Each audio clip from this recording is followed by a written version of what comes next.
कभी ऐसा नहीं हुआ कि भगवान ने कहा कि अभी 10 घंटे के लिए या 10 मिनट के लिए वायु बंद, तो हम सब चल बसेंगे उसी के पास। तो सदा रहती है। तो ये सदा शब्द जिसमें व्यवधान न हो, संस्कृत में इस प्रकार उसका व्यवहार होता है। सदा, सदैव, निरंतर, आत्मानम, आत्मा को, अर्थात यहाँ आत्मा से तात्पर्य है मन। मन को ईश्वर में, अपने इष्ट में लगाता रहे।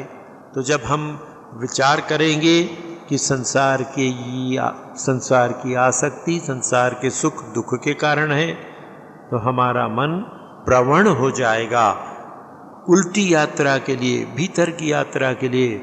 संसार की यात्रा बाहर की यात्रा है, आध्यात्मिक जीवन की यात्रा भीतर की यात्रा है। तो हमारा मन भीतर की यात्रा के लिए तैयार होगा। जिस प्रकार कहीं जाना हो आपको, तो आप तैयारी करते हैं, समेटते हैं कि भाई 8 दिन जाना है, 1 महीने 2 महीने जाना है, तो सारी तैयार कर लेते हैं, चीज़ों को समेट कर रख लेते हैं और केवल आवश्यक वस्तुएं ले जाते हैं। ठीक उसी प्रकार जब हम ये विचार करेंगे कि नहीं, देखो ईश्वर ही नित्य है, बाकी सब अनित्य है। आज तक अनित्य वस्तुओं के जंजाल में फंसकर, उसके जाल में फंसकर हम इतने दुखित हुए हैं। अब समेट लेना है, समय आ गया है समेटने का। तो समेटने में जो आवश्यक वस्तुएं हैं, भार अधिक न हो, जिन वस्तुओं की यात्रा में आवश्यकता हो और थोड़े दिन के लिए जिस स्थान पर जाना है वहाँ जिन वस्तुओं का प्रयोजन हो, उतनी ही वस्तु साथ में ले जाते हैं। ठीक उसी प्रकार विगत कल्मष होने के लिए इच्छापूर्वक ऐसा कोई अनुचित कार्य न करें जिसको हम जानते हैं कि ये संसार में बांधेगा, जिसके विषय में हम निश्चित हैं कि ये अनुचित है, पाप है। छोटे से छोटा या बड़ा से बड़ा कोई भी पाप जब जानबूझकर किया जाता है तो महान अनर्थ का कारण होता है, बहुत बड़े बंधन का कारण होता है। इसलिए सावधानी पूर्वक आत्मनिरीक्षण करना पड़ेगा, अपनी जांच करनी पड़ेगी, परीक्षा करना पड़ेगा और परीक्षा करके देखना पड़ेगा कि कहीं ऐसा तो नहीं है कि जिसको मैं कल्मष समझ रहा हूँ, जानता हूँ कि ये ठीक नहीं है, फिर भी वो करता हूँ। मैं जानता हूँ कि किसी व्यक्ति ने मेरे पास 1 लाख रुपए रखा दिए हैं, उसकी मृत्यु हो जाती है, उसके घर के लोगों को मालूम नहीं है। भीतर से मैं जानता हूँ कि मेरा ये कर्तव्य है कि अब मैं उसके घर के लोगों को, पत्नी को, बच्चे को या किसी को दे दूँ। एक मन ये कहता है वो तो मेरे और उसके बीच की बात थी, वो तो गया, अब अरे क्या बुरा है, वो रहता, उसके कुछ काम में आता। ये सब गलत किस्म के लोग हैं, उड़ा देंगे, बर्बाद कर देंगे, मैं ही उसका कुछ सदुपयोग करूं। हो सकता है अच्छा ऐसा लगे कि चलो किसी सत्कार में, अस्पताल में दान कर दूं। ये तथाकथित अनुचित उपाय से अर्जित धन को अगर अस्पताल में मैं दान भी करूं तो वो भी पाप है।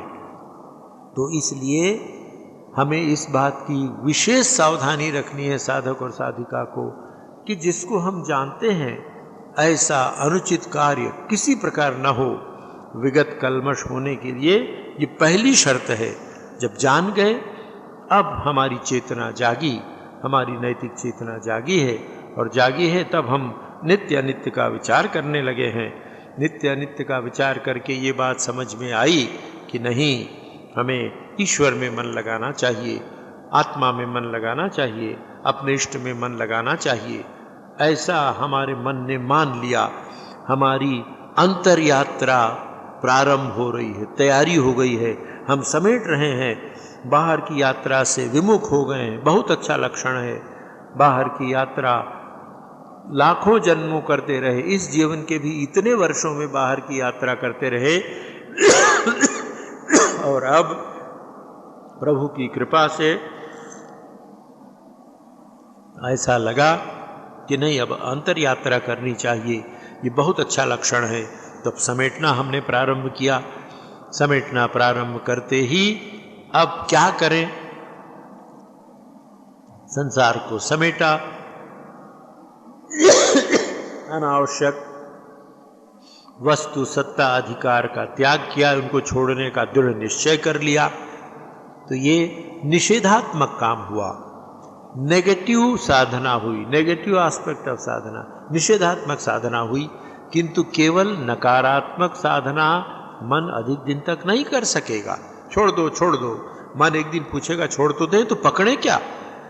और ये भूल हमसे होती है, अपने मन को हम बहुत छोड़ने की बात बताते हैं, किंतु जब वो ऊब जाता है तो उसको पकड़ने की कोई बात हम बता नहीं सकते। तो साथ साथ सम और दम की बात है, यम नियम आदि की बात है।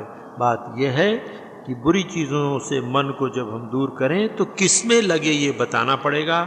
इसलिए भगवान कहते हैं विगत कलमश तो हो, पाप से तुम रहित हो जाओ, पर तुरंत युंजन एवं, जैसा मैंने बताया, सदा आत्मानम, अपने मन को, यहाँ भी आत्मा का अर्थ मन है, अपने मन को ईश्वर में लगाओ।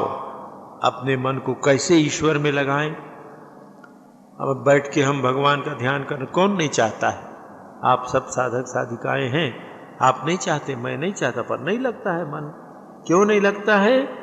रस नहीं है। हमें संसार का रस मिला है, परमार्थ का रस नहीं मिला है।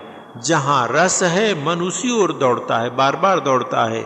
इसलिए परमात्मा नीरस लगता है, आत्मा नीरस लगती है, आध्यात्मिक तत्वों का चिंतन नीरस लगता है। तो कैसे करें? इसी श्लोक में भगवान उपाय बता रहे हैं। आपसे मैंने पहले भी निवेदन किया है कि भगवद गीता में भगवान कृष्ण अत्यंत मनोवैज्ञानिक ढंग से साधना हमें बता रहे हैं। मुझे ऐसा लगता है कि भगवान कृष्ण से बड़ा मनोवैज्ञानिक इस पृथ्वी में कोई पैदा नहीं हुआ। हमारे सभी ऋषि मुनि आदि थे, पर भगवान ने उसको निचोड़कर गागर में सागर भरकर हमारे सामने रख दिया। इतना मनोवैज्ञानिक ढंग, ऐसी मनोवैज्ञानिक पद्धति कि इसको सामान्य से सामान्य व्यक्ति भी समझकर काम में ला सकता है। तो भगवान क्या कहते हैं कि कैसे नहीं लगता तो क्या करोगे? देखो, तुमको अगर ईश्वर प्राप्ति हो जाएगी, ब्रह्म से स्पर्श हो जाएगा, अपनी आत्मा का साक्षात्कार कर लोगे, तो अत्यंतम सुखम अश्नुते, अत्यंत सुख का अनुभव करोगे, परम सुख का अनुभव करोगे। मानव मन की ये प्रकृति है कि जहाँ उसको जो कुछ अभी है उससे अधिक लाभ दिखता है तो तुरंत दौड़ता है। संसार में हम वही नहीं करते हैं। संसार में प्रतिदिन हम जगत व्यवहार में देखते हैं, आप रिटायर हो गए हैं या आपके पास जो धन है, संपत्ति, आपने उसको इन्वेस्ट किया है किसी बैंक में, किसी खाते में। आप समाचार पत्रों में पढ़ते हैं बजट आया है कि अब इससे यहाँ इन्वेस्ट करने से अधिक ब्याज मिल सकेगा। तुरंत हम यहाँ से निकाल कर उसमें डालते हैं। क्यों? हमारा मन जानता है इससे अधिक ब्याज मिलेगा, अधिक धन आएगा तो अधिक सुख से रह सकेंगे। ये मकान अच्छा है, इससे और अच्छा मकान दिखता है तो वहाँ जाना चाहते हैं। तो जहाँ भी अधिक सुख या सुविधा की आशा हमें लगती है, हमारा मन उधर जाना चाहता है। हमारे मन को ब्रह्म ज्ञान के विषय में, आत्मज्ञान के विषय में, ईश्वर प्राप्ति के विषय में कुछ मालूम नहीं है। अभी उसको मालूम नहीं कि उससे क्या होगा। तो महापुरुषों की ये वाणी के द्वारा हमें बताना पड़ेगा कि अरे मन, आज तक तूने बाहर की यात्रा की, संसार में इंद्रियों से मिलने वाले सभी सुखों का अनुभव तूने किया, बहुत अच्छा किया है, किंतु वो अत्यंत सुख नहीं है, सीमित सुख रहे हैं। अच्छा से अच्छा भोजन एक सीमित मात्रा में सुख देता है। पेट भर जाने के बाद स्वादिष्ट से स्वादिष्ट भोजन भी अच्छा नहीं लगता है। वो सभी इंद्रियों के साथ है। तो भगवान कहते हैं मन को ही बताओ। क्या बताओ? कि यदि तू अकल्मष होने का प्रयत्न करेगा, पाप रहित होने का, अर्थात यदि तू संसार से आसक्ति त्याग देगा, संसार से विमुख होकर परमार्थ की ओर यात्रा करेगा और अपने मन को परमात्मा में लगाने का प्रयत्न करेगा, तो अत्यंतम सुखम अश्नुते। और यदि तेरा मन परमात्मा में लग गया, थोड़ी देर के भी वास्तव में लग गया, तो अत्यंत सुख की प्राप्ति होगी। ऐसा मन को बार बार समझाना पड़ेगा, प्रलुब्ध करना पड़ेगा, मन को दिखाना पड़ेगा, देख ये लाभ होगा। ऐसा करने से मन प्रवण हो जाता है। मन प्रवण होगा तो मन में रुचि उत्पन्न होगी, और गुरु और ईश्वर की कृपा से एक बार रुचि उत्पन्न हो गई तो आप समझ लीजिए राजमार्ग खुल गया। आध्यात्मिक जीवन के प्रति या अंतर यात्रा के प्रति रुचि उत्पन्न हो गई तो जीवन धन्य हो गया। ऐसी रुचि उत्पन्न करना पड़ेगा। ये भगवान हमको 28वें श्लोक में बता रहे हैं।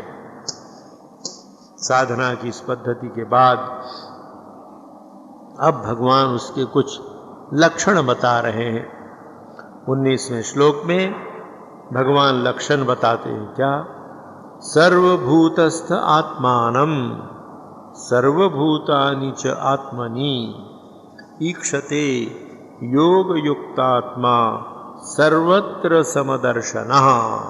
हे अर्जुन, जो योग युक्तात्मा है, जिसका मन योग में लग गया है, जिसकी चेतना में परिवर्तन आ गया है, योग से आज हम युक्त नहीं हैं, एक ही भाव से अच्छी तरह जिसका मन योग में जुड़ गया है। आज हमारा मन थोड़ा सा योग में, थोड़ा सा भोग में, संसार में और परमार्थ में, तो हम योग युक्त नहीं हैं, योग के साधक हैं। योग से तात्पर्य ईश्वर में मन लगाने की बात, राजयोग, ज्ञान योग, कर्म योग, किसी भी उपाय से हो।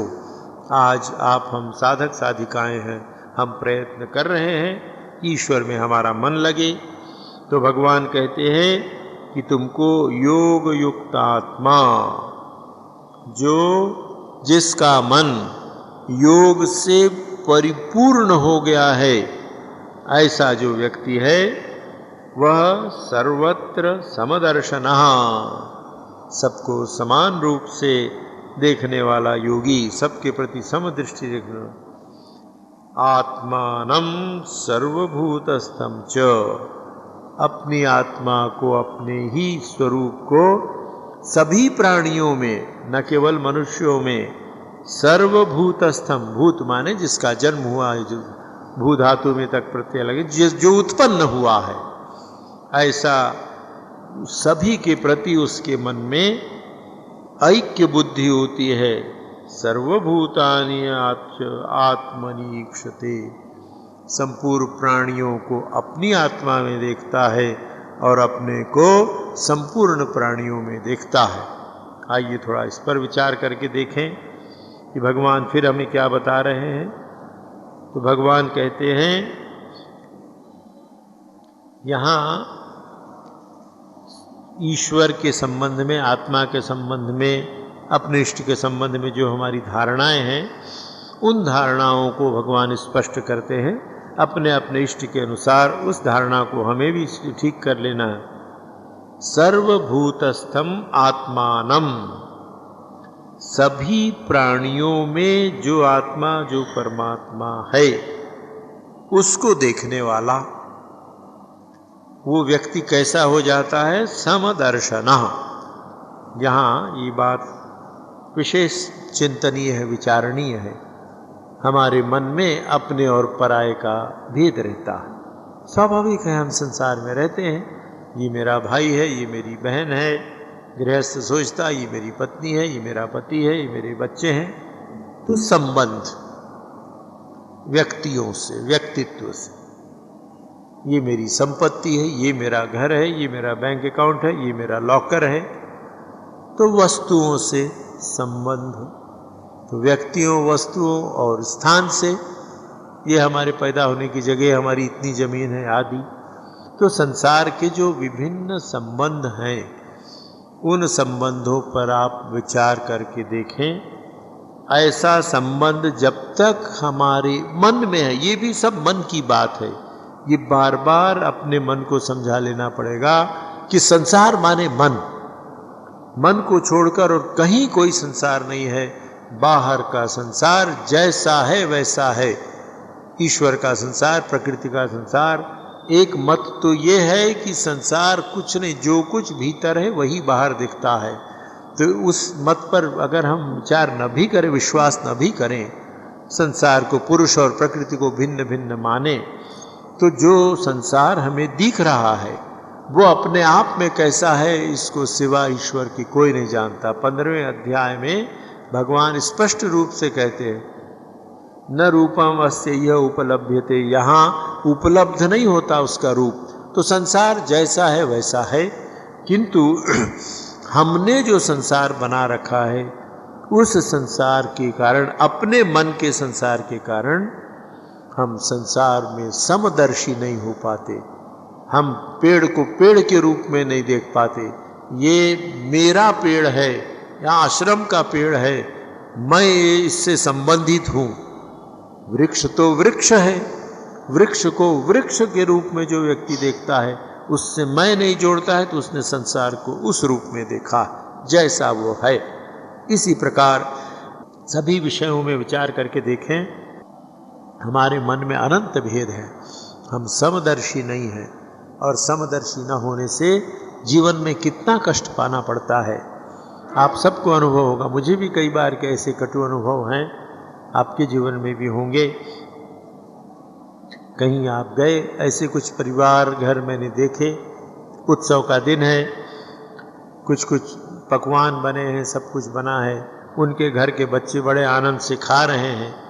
तब उसी समय उनका भतीजा पहुंच गया, भांजा पहुंच गया, भाई का लड़का या बहन का लड़का आ गया। तो घर की महिला जो समदर्शन का अभ्यास नहीं कर रही है, जो पुरुष आध्यात्मिक साधना नहीं कर रहे हैं, वो तुरंत अच्छा ठहरो बच्चों, जाओ तुम लोग अंदर जाके खाओ। उनको तो हलवा और पूरी खिलाते हैं, इसके हाथ में मुरमुरा पकड़ा लेते हैं कि दो थोड़ा सा मुरमुरा खाओ। समदर्शी न होने से जीवन में कितना व्यवहार, कितना कष्ट होता है। ये तो छोटा उदाहरण मैंने आपके सामने रखा। आप सब सद्गृहस्थ हैं, गृहस्थों के जीवन में समदर्शी न होने से इतना कष्ट होता है, इतनी विविधता, इतनी दूरी आ जाती है, विष घुल जाता है। जीवन में जागतिक व्यवहार में भी यथासाध्य समदर्शी होने का प्रयत्न जीवन को संतुलित और सुखी करता है। तो ऐसा व्यक्ति क्या होगा? भगवान कहते हैं, देख सर्वत्र समदर्शनः, सब में समान व्यवहार करेगा। समदर्शनः, समवर्तिनः नहीं होगा कि वो कुत्ता आदमी और गाय को एक ही भोजन कराएगा, ऐसा नहीं होगा। उसमें तो व्यवहार में भेद होगा ही। 3 महीने के बच्चे को जो भोजन कराएगा वो 10 वर्ष के बालक को वैसा भोजन नहीं कराएगा, वो इसमें भेद होगा। पर 3 वर्ष के बच्चे में और 10 वर्ष के बालक में जो चेतना है वो चेतना वही है। इसलिए 3 वर्ष के बच्चे के प्रति उसका जितना प्रेम है, ममता है, 10 वर्ष के बच्चे के प्रति भी उतना ही होगा। अपने बच्चे के प्रति जितना प्रेम है, पड़ोसी के या किसी भी बच्चे के प्रति उतना ही प्रेम होगा यदि वो समदर्शी है। तो भगवान कहते हैं सर्वत्र समदर्शिनः। ये एक साधना सिद्धों के जो लक्षण हैं, आप हम साधकों साधिकाओं की वो साधना है। तो जीवन में धीरे धीरे इसका अभ्यास करना पड़ेगा। फिर यहाँ घूम फिर के वही बात मन की आई, व्यक्ति आँखों से समदर्शी नहीं हो सकता है, मन की आँखों से समदर्शी होगा। हम मन से समदर्शी होंगे। बाहर तो भेद देखेंगे, सीढ़ी को सीढ़ी समझना पड़ेगा। अगर ये भेद मिट जाए और सीढ़ी को खिड़की समझ के खिड़की से कूदें, चल पड़े, तो क्या होगा? भगवान मिले न मिले भवसागर से पार हो जाएंगे। तो यहाँ तो भेद दृष्टि रहेगी, किंतु मन में समदर्शी, तो भगवान ये कहते हैं जो योग युक्त आत्मा है, जिसने अपने मन को युंजन एवं सदा आत्मानम, भगवान ने कहा है, जो सदैव भगवान का चिंतन करता है, इष्ट का चिंतन करता है, इष्टमय हो गया है जिसका जीवन, जैसे हमारी श्वास प्रश्वास सदैव चलती रहती है, उसी प्रकार जिस व्यक्ति के जीवन में इष्ट का चिंतन सदैव चलता रहता है, वह व्यक्ति योग युक्त आत्मा है। ऐसा योग युक्त आत्मा व्यक्ति सर्वत्र समदर्शनः, वो देखता है कि वही परमात्मा, जिस परमात्मा का मैं स्मरण कर रहा हूँ, संपूर्ण प्राणियों में है, वही परमात्मा सब में है, इसलिए सबके प्रति वही दृष्टि। किंतु महापुरुषों ने एक बात यहाँ बताई है। हमारे संघ के एक बहुत स्वामी विवेकानंद जी के गुरु भाई थे, स्वामी शिवानंद जी महाराज, बहुत बड़े महापुरुष थे, स्वामी विवेकानंद जी जैसे ही। उनके ऐसे कुछ शिष्यों के चरणों में बैठने का मुझे सौभाग्य मिला, महापुरुष महाराज के शिवानंद जी के शिष्यों को। शिवानंद जी के दर्शन तो हमारे बाद में हम पैदा हुए, उनके दर्शन नहीं किए। किंतु शिवानंद जी के कुछ शिष्यों को देखने का सौभाग्य मुझे मिला। उनके एक शिष्य थे, वो भी महापुरुष थे, बेलूर मठ में रहा करते थे। स्वामी बोधात्मानंद जी हमारे ब्रह्मचारियों का जो प्रशिक्षण केंद्र है उसके प्रधान थे, पहुँचे हुए पुरुष थे। उनके चरणों में दीर्घ 2 वर्षों तक रहने का सौभाग्य मुझे मिला। तो ये इस संदर्भ में आपको बता रहा हूँ कि समदर्शी कैसे होगा व्यक्ति। बड़े पंडित थे, संस्कृत के बड़े पंडित थे, आधुनिक विद्या के भी पंडित थे। तो उन्होंने अपने गुरु स्वामी शिवानंद जी को एक पत्र लिखा। तब वो दूसरी जगह रहते थे, शिवानंद जी महाराज बेलूर मठ में रहते थे। तो उन्होंने अपने गुरु को एक पत्र लिखा कि महाराज, आपकी कृपा से, आपके आशीर्वाद से मैंने थोड़ा शास्त्र देखा है, पढ़ा है। शास्त्रों में लिखा है कि यही सब में ब्रह्म के दर्शन करना चाहिए, सब में आत्मा के दर्शन करना चाहिए। आत्मानम सर्वभूतस्थम च सर्वभूतानि आत्मनि ईक्षते। तो मेरी इच्छा है कि मैं सर्वभूतों में उस ब्रह्म के दर्शन कर सकूं। मुझे आशीर्वाद दीजिए, कैसे हो, कैसे शास्त्र को पढ़कर कैसे उसमें देख सकूं। बड़ा ऐसा उन्होंने एक पत्र लिखा। तो महापुरुष शिवानंद महाराज ने उनको एक पत्र लिखा कि देखो, जब तक अपने अंतःकरण में, अपने हृदय में तुम ब्रह्म का साक्षात्कार नहीं कर लेते हो, तब तक सर्वभूतों में ब्रह्म के दर्शन करना असंभव है। इसलिए तुम्हें जो उपाय बताया, दीक्षा के समय जो उपाय बताया है, उस उपाय से तुम अपने अंतःकरण में ब्रह्म के दर्शन का प्रयत्न करो।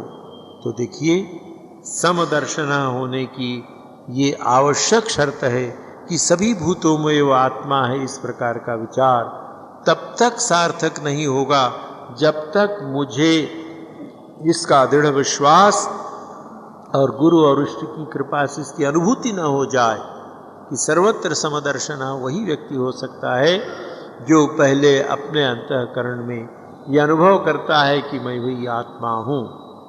मुझे उसकी अनुभूति नहीं है, पर दिशा और प्रयत्न जो महापुरुषों से सुना है उस दिशा में बढ़ तो चलें। हम पहले विचारों से समदर्शी होने का प्रयत्न करें।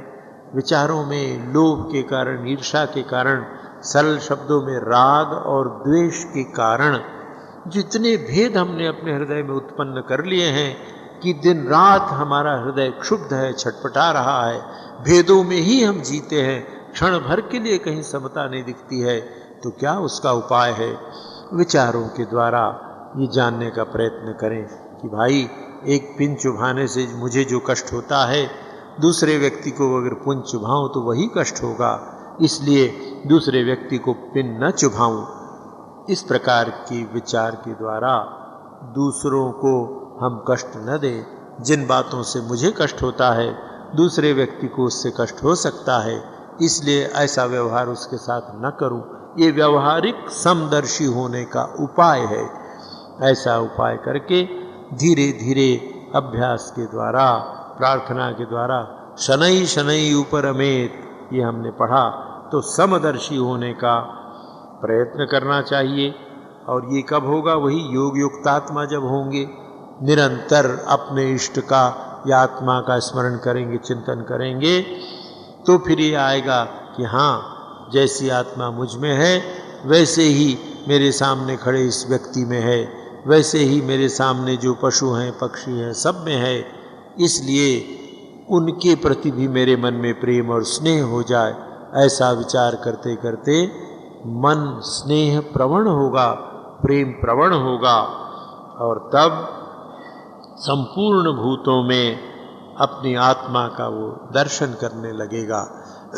ऐसा व्यक्ति जिसको एक बार सभी प्राणियों में आत्मा के दर्शन हो गए, जिसने अनुभूति कर ली, सर्वभूतानि आत्मनि ईक्षते, जब उसने पहले अपने हृदय में आत्मानं सर्वभूतस्थम, आत्मा को संपूर्ण भूतों में स्थित जब देख लेता है, अनुभव कर लेता है, तब सर्वभूतानि आत्मनि ईक्षते।